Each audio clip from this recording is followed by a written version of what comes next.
I wanted to chat through how many people saw or read through the meta updates related to the new sets of metrics around creative diversity. How many people have seen this? Okay, let me see. So a couple hands. Okay. This is like I think one of the bigger sort of announcements they've made in terms of giving visibility and clarity to an idea that they've been talking about for a very long time, but has been very obtuse and hard to understand as it relates to this idea of creative diversity. And it relates a lot to how we do some of our modeling as well. But I wanted to talk through this and share a little bit about it and how it's affecting how we think about things and how I think it can help you all as well as it relates to creative production and diversity. So there's a deck here that Meta has shared that is about this idea of something called entity ID. Okay. So I want you to think about there are three different IDs that an ad could be assigned. This is like language that becomes very complicated in trying to design creative production process because the semantics really matter in terms of what we're talking about. But the idea here is that there is a shared ID called entity ID that multiple different assets could share, where in Meta's eyes, they become functionally the same thing, and are assigned the same probabilistic outcomes and therefore expectations of delivery.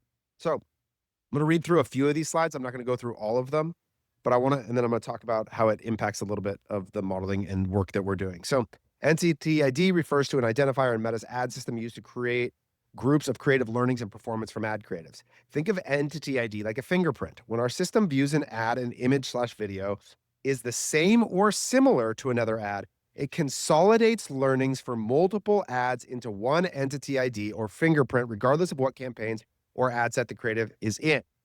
Okay. This is really important because it reveals a thing, especially about media buying and cost controls and other things that I think is very frustrating to people because it's unknown, which is this idea of why does my ad not get any spend?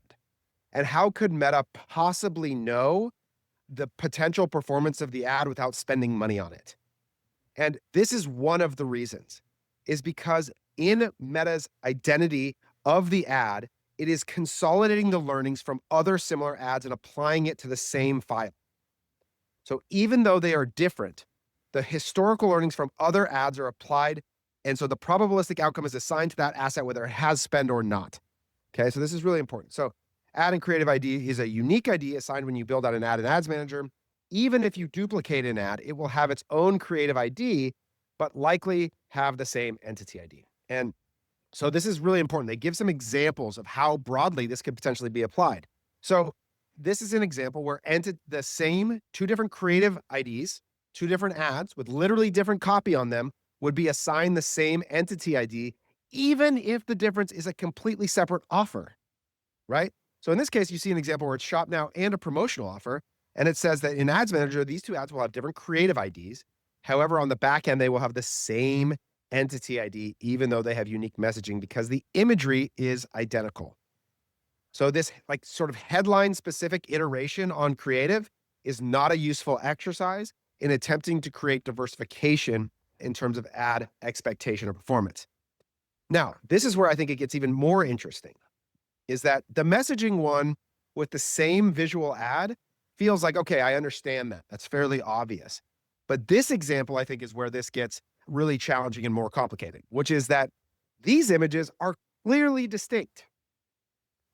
And in many ways, I think if we went around the room and prior to sort of revealing how Meta treated them, we asked, are these distinct images? Would you consider these diversified assets? I think we'd probably get different answers. Some people might say, no, they're the same. Some people say they're different. But in this case, Meta is saying that the creative looks similar, but not identical. So our system may still assign the same entity ID if the image is considered the same by our system.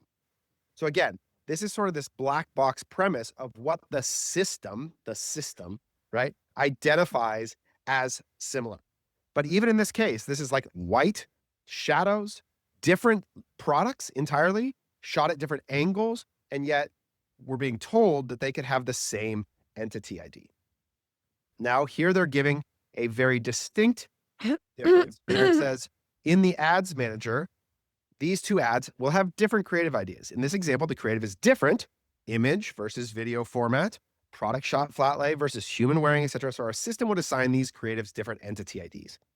So they're saying, and they're giving some language, I think, to things that we should grab onto: image versus video form.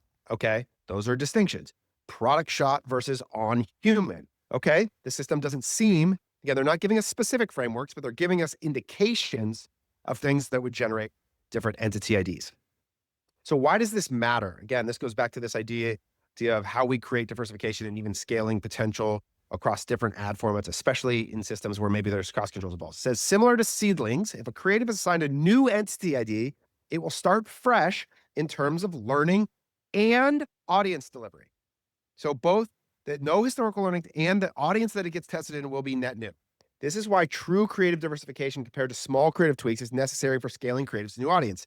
If a creative has the same entity ID as a previous ad, our system will treat the creatives as the same entity, sharing the learnings and delivery, which will likely limit your ability to reach new audience cohorts. Okay. So super important distinctions here on the meta front. Now, I was trying to think about like some ways that this gets complicated and how to sort of structurally visualize it, and why when we think about the number of ads that we need, this becomes a complex concept.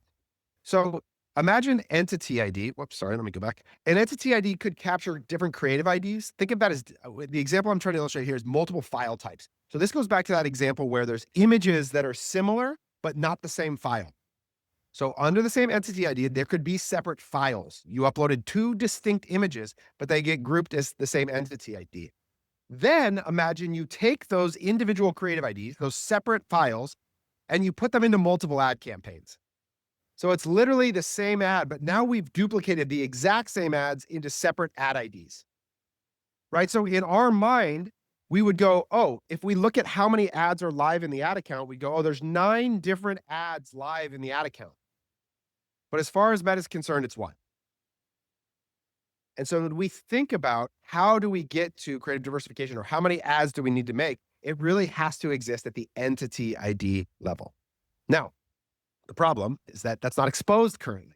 They aren't currently giving us the entity IDs via the API or an ads manager. I have a pending question out to them about whether they plan to expose entity ID or not. But in addition to that, this is Jason. Jason is sort of picking up the baton, I think, from maybe Yoni Levy and others who have, I think what happens is that in Meta, there's like people that develop this like ambition and energy to be the public face for a while, and then they just get eventually so berated by ad account shutdown issues in their DMs that they give up. But for now, Jason is trying to grab and be the public voice from Meta on X. If you don't follow him, I would recommend that you do, because he's doing a good job of sort of sharing updates as it relates to things that are going on the platform. But he put out this yesterday saying, we're now rolling out a new reporting feature to allow you to understand how similar your creative is in Meta's eyes. There's actually 3 new metrics launching around this: creative fatigue, creative similarity, and top creative themes. So creative fatigue is when a target audience has seen the same creative too many times, leading to less interaction and poor performance. They used to have this creative fatigue, and it was like a metric that was like high, low, medium. Like that was just like the signal for it. And then they took it away for a while, and now they've brought it back. The second is creative similarity, is when the images in your ads appear to be too visually identical. So I'm hoping this is like the thing that's intended to point us towards shared entity ID as an indication of ads that are not accomplishing the goal we have of creative diversification and actually aren't creating any net new delivery for us. And then 3 is this idea of top creative themes. And again, I think what those themes point to for us, sorry, let me go back. The themes point to for us is categories that cause diversification. So why I think the themes are important to begin to explore is it's sort of a glimpse into how Meta sees things as unique. What would put them into different categories? So they say this is still being tested randomly on global scale, and not all ad accounts will have access. Does anyone have access? Has anyone seen these metrics in their account yet? Okay, we will keep a lookout for them being revealed in any accounts or universally or globally, and how we can figure out how to bring them into our creative demand modeling and planning. Because this is sort of the next piece of this conversation, right? Last time we were here, we revealed sort of how we're trying to build this demand model that's ultimately going to be turned into an upcoming demand plan, where we actually talk about specifically how many of what kind of ad should be made with what offer, etc. But recently, when we began this process, we were doing it at like an individual ad ID level. So what that might account for is the idea that there are 600 ads live, but counted in that are a lot of duplications of the same file. And so we've consolidated that down to the creative ID. So like if you look in the global creative report in Statless as an example, everything's consolidated at the asset level, the creative ID level. So you'll see multiple spend from potentially the same ad in multiple campaigns consolidated into one performance view. And that's how we model this now, is at the creative ID level. But we're hoping to get exposure to the entity ID and to be able to model the number of entities that are currently live and how many entities we need to make going forward. Because from here on out, that's really what we need to get after, is we need to think about how we are introducing as many assets that Meta will recognize as distinct from one another. And that's just, the reality is they are the arbiter of diversification. Like it doesn't really matter whether I think or you think or anyone thinks two ads are unique or different. It just comes down to whether Meta's system recognizes it and will therefore give an asset a net new opportunity to spend. We think about sort of like Bayesian probabilistic modeling, right? Priors really matter. And so if an ad is assigned a set of priors, in other words, a set of historical performance data from an existing set of ads, it is not going to give that ad any delivery opportunity relative to the desired outcome. And so this is where it becomes really important that we continue to lean into this impact. So questions about this, about Meta's sort of movement towards this. How many people are familiar with it or how many are hearing it for the first time? Any thoughts or experiences as it relates to this set of data? Taylor, quick question. Yes.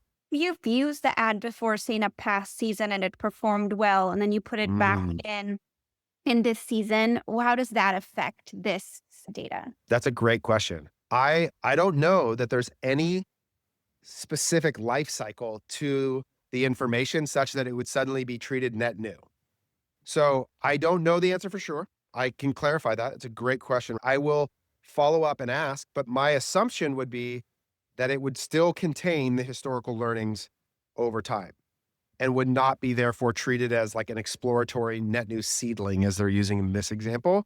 Now, if that historical data was good, maybe that's a good thing. Of course. Yeah. So maybe that's a good thing. I don't know, but that's a great question and one I will follow up and ask Jason. Thank you. Okay. So when I think about this, right, it becomes even more important why I put out this, like the tweet the other day, it's talking about how like, I think that the key to this process is diversification of production sources, not to try and get a single source to produce lots of variation. And I even say that about us. I think that we need to embrace the idea that in order to accomplish this diversification, like the aesthetic and style of the ad from format, so video versus static versus catalog versus carousel, needs to be diverse, and the people in it need to be unique. The beginning frame of whether it's shot as a human talking versus some other imagery needs to be distinct.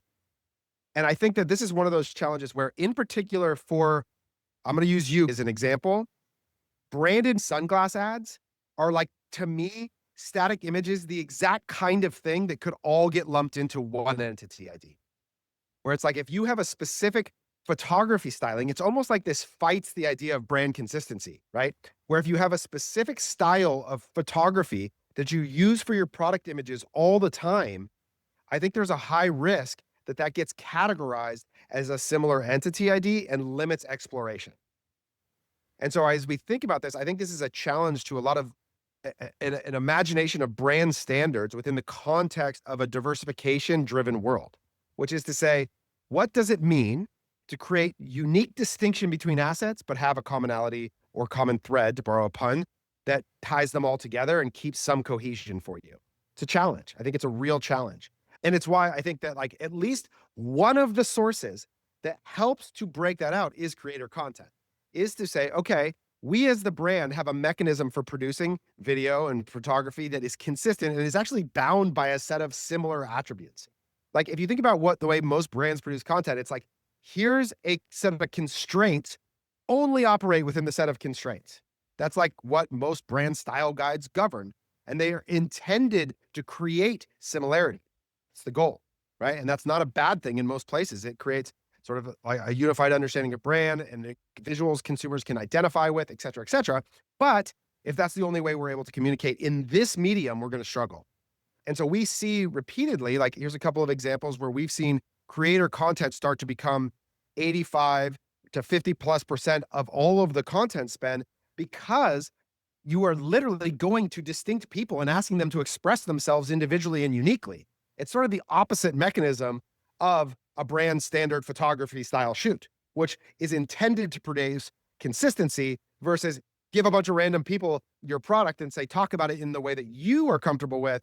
You're going to create more diversity through that lens. Now, within that, we're still asking them, give us stills and video. This is the thing that Adrian's really pushing for now is get static images from creators too, because even creator content can start to become the same, right? If you go out to a bunch of the same people to produce creator content and you have all 35-year-old women in your video talking and saying the same thing, you could very well run into the very same problem, right?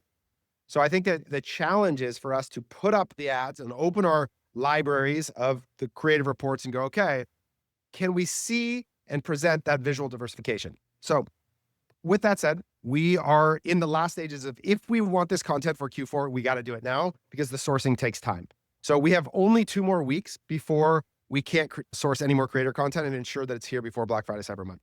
So if that's important to you, now is the moment. If not, I think we as a group need to be discussing it as a team. What is the distinction in this creative? Are we creating intentional diversification so that we can explore more performance and audience and so that all of our ads don't get lumped under the same expectation? So that is, I think, going to be consistently a theme. And we're going to, when we get those new creative metrics, we're going to help to bring them to life in our creative reporting for you to help eliminate this like interpretation that we're all doing about diversity and whether something is diverse or not and trying to bring that data to life. We have a pending question about the exposure of entity ID in the API so that we could build the creative demand model around entity ID. Ideally, that would help us to do that. How many entities do you have live in your ad account? Therefore, how many net new entities do we need to produce? Were we able to do it? Because I think that's another challenge for all creative people is like, did you actually create a distinct entity ID or did you create something that was like everything else and therefore got lumped into historical performance? So all of that is sort of a yet to be discovered process for us. But this is, I think, a big step by Meta to at least help take an ambiguous idea of diversification and quantify it into something that can be actionable.